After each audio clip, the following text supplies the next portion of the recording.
মালদা চাঁচলে থানা চত্বরের মধ্যে বিজেপির ধর্ণা কর্মসূচি। সেই ধর্ণা কর্মসূচির জন্য যে ত্রিপল টাঙানো হয়েছে সেই ত্রিপল নাকি পুলিশ খুলে দিয়েছে।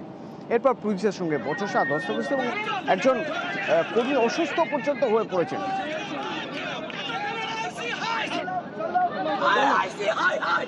সেবক আছে আমার সঙ্গে ফোনে। সেবক, প্রথমত থানা চত্বরে এভাবে ধর্ণা কর্মসূচি সম্ভব না, পারমিশন পাওয়া যায় না, কিন্তু এক্ষেত্রে তাহলে এই কর্মসূচি শুরু হলো কিভাবে? আগেই তো আটকানো সম্ভব ছিল। একদম দেখো, গতকাল বিকেলেই উত্তর মালদার বিজেপি সাংসদ খগেন মুর্মু তিনি চাঁচল থানায় যান আইসির সঙ্গে দেখা করতে। সেই সময় আইসি থানায় ছিলেন না। এরপর দেখানো হয় তিনি সেখানেই ধর্ণা অবস্থান শুরু করেন এবং রাতভর ধর্ণা অবস্থান চলে। আর আজ সকাল থেকে দফায় দফায় পরিস্থিতি উত্তপ্ত হয়ে ওঠে। এই কারণে প্রথমে পুলিশের বিরুদ্ধে ত্রিপল খুলে দেওয়ার অভিযোগ ওঠে। এরপরে বিরোধীকে পুলিশের একটি পিছন ভাড়া করে আদালতের পথে যাওয়ার পথে আসামিদের গাড়ি আটকে যায়। সেখানে বিজেপির কর্মী সমর্থকরা গেট বন্ধ করে দেন থানার। সেখানে ধন্যবাদ পরিস্থিতি তৈরি হয়, কারণ পুলিশ বল প্রয়োগ করে তাদেরকে সরিয়ে গেট খুলে দেয় এবং সেখান দিয়ে তাকে নিয়ে যাওয়া হয় আদালতের উদ্দেশ্যে। আর সেই সময় চরম ধস্তাধস্তির ব্যাপক উত্তেজনা, যেখানে ছিলেন বিজেপির সাংসদ সহ কর্মীরা। তারা বলছেন পুলিশ বল প্রয়োগ করেছে, কয়েকজন জখম হয়েছেন, আঘাতপ্রাপ্ত হয়েছেন বিজেপির। পুলিশ বলছে জোর করে পুলিশকে বাধা দেওয়া হয়েছে। বিজেপি কর্মী সমর্থকরা এই কাজ করেছে এবং সেখানে সাংসদ ছিলেন।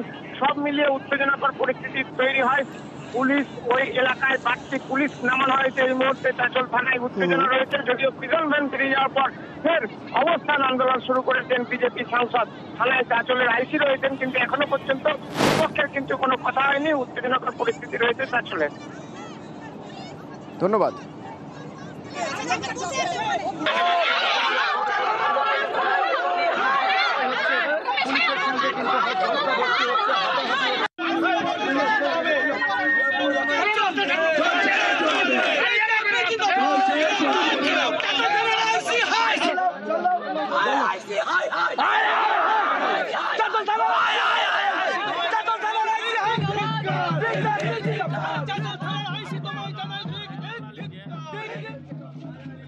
নদিয়ার গয়েশপুরে পুরপ্রধানের বিরুদ্ধে কাউন্সিলরদের একাংশ তারাই পুরপ্রধানের বিরুদ্ধে ভেটো দিচ্ছে। তারা বলছেন যে পুরপ্রধান দুর্নীতির সঙ্গে যুক্ত।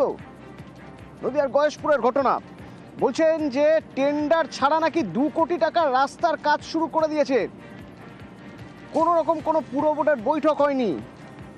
রঞ্জিত রয়েছে আমার সঙ্গে লাইভে। রঞ্জিত, কি কি অভিযোগ উঠছে পুরপ্রধানের বিরুদ্ধে এবং যারা অভিযোগ করছেন এই কাউন্সিলররা, তাদের কাছে কি নথি রয়েছে, কি তথ্য রয়েছে, কিসের ভিত্তিতে তারা এই অভিযোগ করছেন?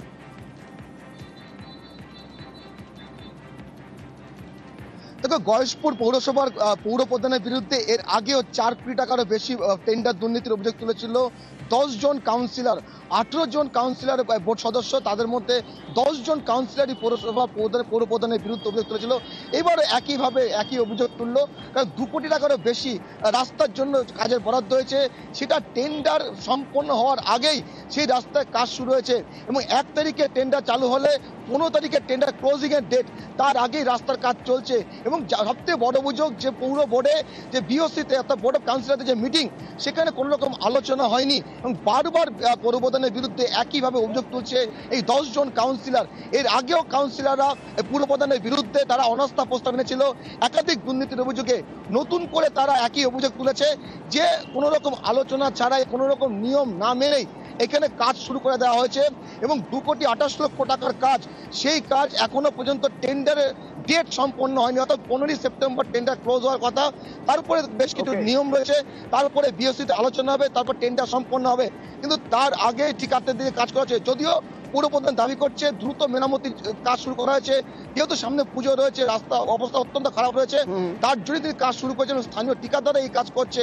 তবে প্রশ্ন উঠছে যে টেন্ডার সম্পন্ন হওয়ার আগে কি করে কাজ শুরু করলো, সেটা নিয়ে কিন্তু ক্ষোভ প্রকাশ করেছে 10 জন কাউন্সিলর। ধন্যবাদ। ও একটার পর একটা করেই যাচ্ছে দুর্নীতি।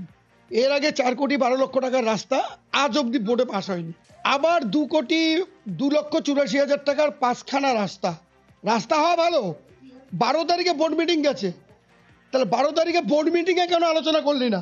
বোর্ডের অনুমোদন ছাড়া 1 সেপ্টেম্বর সে টেন্ডার করলো, কিন্তু আশ্চর্যজনক ভাবে দেখা যাচ্ছে ওই তার সঙ্গে যে কয়েকজন কাউন্সিলর চলে তাদের ওখানে নারকেল ফাটিয়ে উদ্বোধন করে রাস্তার কাজ পরশুদিন থেকে শুরু হয়ে গেছে।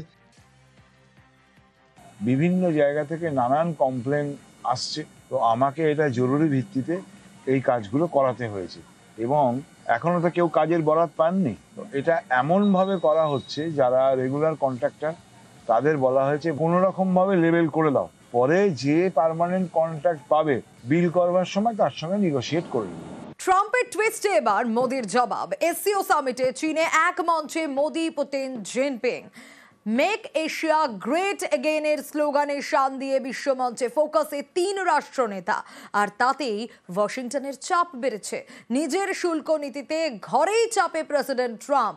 গতকাল থেকে দফায় দফায় ইউটার্ন মার্কিন প্রেসিডেন্টের, আর এরপরেই জবাব দিলেন ভারতীয় প্রধানমন্ত্রী। এক্স হ্যান্ডেলে মোদির বার্তা ট্রাম্পকে, বললেন ট্রাম্পের বার্তাকে তিনি সম্মান জানান এবং ট্রাম্পের সদিচ্ছায় সমানভাবেই সাড়া দিচ্ছেন। ভারত মার্কিন সুসম্পর্ক নিয়ে আমেরিকার প্রেসিডেন্ট যে মূল্যায়ন করেছেন তাতেও পূর্ণ সমর্থন জানান মোদি। এখানেই শেষ নয়, মোদি আরও লিখেছেন, তিনি বলছেন ভারত আমেরিকার ইতিবাচক সমীকরণ বজায় থাকবে, ভবিষ্যতেও বিশ্ব রাজনীতিতে দু দেশের কৌশলী বোঝাপড়া বজায় থাকবে।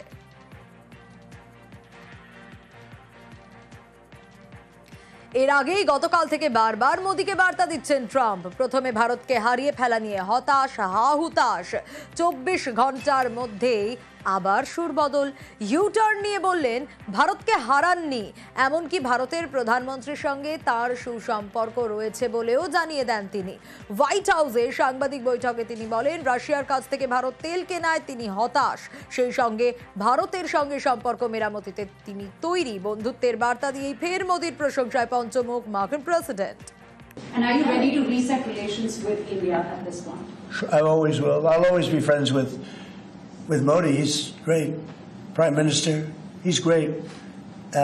I'll always be friends, but I just don't like what he's doing at this particular moment. But India and the United States have a special relationship. There's nothing to worry about. তবে এর আগে গতকাল ট্রাম্পের truth পোস্টে স্পষ্ট ইঙ্গিত, ভারত চীন Russia সমঝোতা জোরদার হতেই চাপে হোয়াইট হাউস। তিনি বার্তা দেন ভারত রাশিয়াকে চীনের অন্ধকারে হারিয়ে ফেলেছেন।